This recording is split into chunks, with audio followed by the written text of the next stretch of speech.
আপুনি যদি আমাৰ ৰহস্য সিৰিজৰ আগৰ ভিডিঅ'কেইটা চাইছে তেন্তে আপুনি গম পাইছে যে আমাৰ দেশ ভাৰতত অনেক ৰহস্যময় মন্দিৰ আছে আৰু প্ৰতিটোৰে মান্যতা বেলেগ বেলেগ, যাৰ ৰহস্যৰ আগত বিজ্ঞানো উত্তৰহীন। আৰু এনেকুৱা এটি বিস্ময়কৰ মন্দিৰ আছে যাৰ বিষয়ে গম পালে আপোনাৰ গাৰ নোম শিয়ৰি উঠিব। যিটো মন্দিৰত স্বয়ং নাগৰাজ জীৱিত অৱস্থাত বিৰাজ কৰে আৰু যাৰ ভয়ত মন্দিৰৰ ভিতৰত বেলেগটো বাদেই স্বয়ং মন্দিৰৰ পূজাৰীও প্ৰৱেশ নকৰে। আৰু যদি কেনেবাকৈ কোনোবা ইয়াত প্ৰৱেশ কৰে বা প্ৰৱেশ কৰাৰ চেষ্টা কৰে, অঘটন ঘটাটো নিশ্চিত। কিমান হেজাৰ বছৰ পাৰ হৈ গৈছে, কিমান যে পিৰি আহিল, কিন্তু এই মন্দিৰটোত বাস কৰা নাগৰাজ সেই একেই ঠাইতে বিৰাজ কৰিছে। কি আচৰিত নহয়নে? তেন্তে ক'ত আছে এই মন্দিৰটো আৰু কি ইয়াৰ ৰহস্য?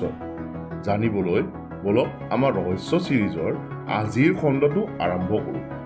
আমাৰ ৰহস্য সিৰিজৰ আগৰ খণ্ডকেইটা যদি চোৱা নাই, সোঁফালে ওপৰত আৰু তলৰ ডেছক্ৰিপশ্যনত লিংকটো দি দিছোঁ, চাব পাৰিব।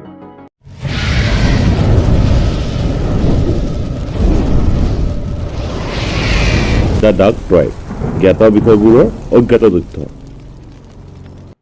বিচিত্ৰ ভাৰতত এনেকুৱা এটি মন্দিৰ আছে য'ত পুৰুষ অথবা মহিলা উভয়ৰে প্ৰৱেশ নিষেধ। হয়, আপুনি ঠিকেই শুনিছে, পুৰুষ আৰু মহিলা উভয়ৰে প্ৰৱেশ নিষেধ। আনকি অকল ভক্তই নহয়, মন্দিৰৰ পূজাৰীজনেও এই মন্দিৰটোত প্ৰৱেশ নকৰে বা প্ৰৱেশ কৰাৰ সাহস গোটাব নোৱাৰে। ইয়াৰ কাৰণ কোনো ধৰাবন্ধা নিয়ম নহয়।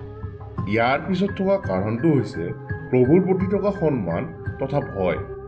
হয়তো কথাখিনি জনাৰ পিছত আপোনাৰ জানিব মন গৈছে যে ক'তনো আছে এই বিস্ময়কৰ মন্দিৰটো, নহয়নে?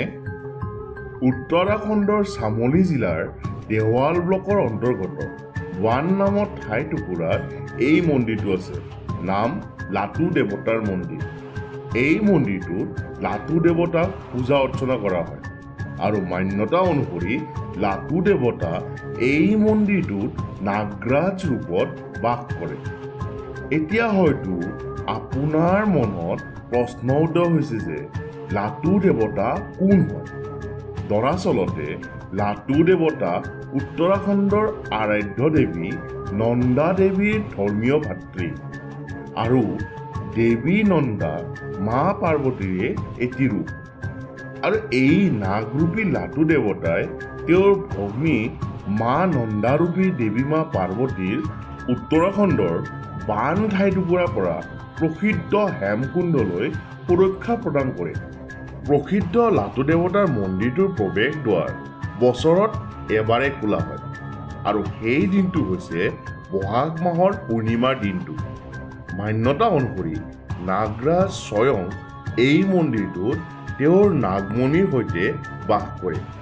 সেই পূৰ্ণিমাৰ দিনটোত মন্দিৰৰ পূজাৰীজনে প্ৰৱেশ দুৱাৰখন কাপোৰেৰে চকু, নাক আৰু মুখখন ঢাকি প্ৰৱেশ কৰে, কিয়নো নাগৰাজক স্বচক্ষে প্ৰত্যক্ষ কৰাৰ সাহস এই ধৰাত কোনো মানৱৰ নাই। চকু ঢাকি লোৱাৰ আন এটি কাৰণ হৈছে নাগৰাজৰ লগত থকা নাগমণিৰ পৰা ওলোৱা উগ্ৰ ৰশ্মিয়ে পূজাৰীজনৰ দৃষ্টিশক্তি চিৰদিনলৈ নোহোৱা কৰিব পাৰে। আনফালে নাক আৰু মুখ ঢাকি লোৱাৰ আঁৰত থকা কাৰণটো হৈছে পূজাৰীজনৰ মুখৰ পৰা ওলোৱা গোন্ধ নাগৰাজলৈ আৰু নাগৰাজৰ পৰা ওলোৱা বিষাক্ত গোন্ধ পূজাৰীজনলৈ প্ৰবাহিত হোৱাটো অনুচিত বা পূজাৰীজনৰ স্বাস্থ্যৰ বাবে হানিকাৰক। আৰু অন্যহাতে দৰ্শনাৰ্থী তথা শ্ৰদ্ধালুসকলেও এই কাৰণতে দূৰৰ পৰাই প্ৰভুৰ আশীষ লয়। তেওঁলোকে মন্দিৰৰ কাষত বা মন্দিৰৰ ভিতৰত প্ৰৱেশ কৰাৰ পৰা বিৰত থাকে। মন্দিৰৰ দুৱাৰ খোলাৰ সময়ত লাটু দেৱতাক সন্তুষ্ট তথা সাম্য কৰি ৰাখিবলৈ মন্দিৰৰ প্ৰাংগণত বিষ্ণু সহস্ৰনাম আৰু ভাগৱতী চণ্ডিকা পাঠ কৰা হয়। মন্দিৰৰ এই ৰহস্য হেজাৰ বছৰ আগৰ পৰাই ৰহস্য হৈয়ে আছে আৰু আজি পৰ্যন্ত কোনো ব্যক্তি এই মন্দিৰটোত প্ৰৱেশ কৰাৰ সাহস গোটাব বা প্ৰৱেশ কৰিবলৈ সক্ষম হোৱা নাই। আপুনি কি ভাবে? নাগৰাজক স্বচক্ষে প্ৰত্যক্ষ কৰাৰ অনুভৱ কেনেকুৱা হ'ব পাৰে? সঁচাকৈয়ে ইয়াত নাগমণিৰ সৈতে নাগৰাজ বাস কৰেনে? আমাক তলৰ কমেণ্ট বক্সত কমেণ্ট কৰি জনাবচোন। আপোনাৰ বহুমূলীয়া সময় আমাক দিয়াৰ বাবে অন্তৰৰ পৰা অশেষ ধন্যবাদ। আপুনি যদি এই ভিডিঅ'টোত নতুন কিবা কথা এটি গম পালে তেন্তে ইয়াক আপোনাৰ আপোনজনৰ সৈতে শ্বেয়াৰ কৰি চেনেলটো ছাবস্ক্ৰাইব কৰিব। তেন্তে আজিলৈ ইমানেই। অহা দেওবাৰে সন্ধিয়া 6 বজাত পুনৰ লগ পোৱাৰ প্ৰতিশ্ৰুতিৰে ধন্যবাদ।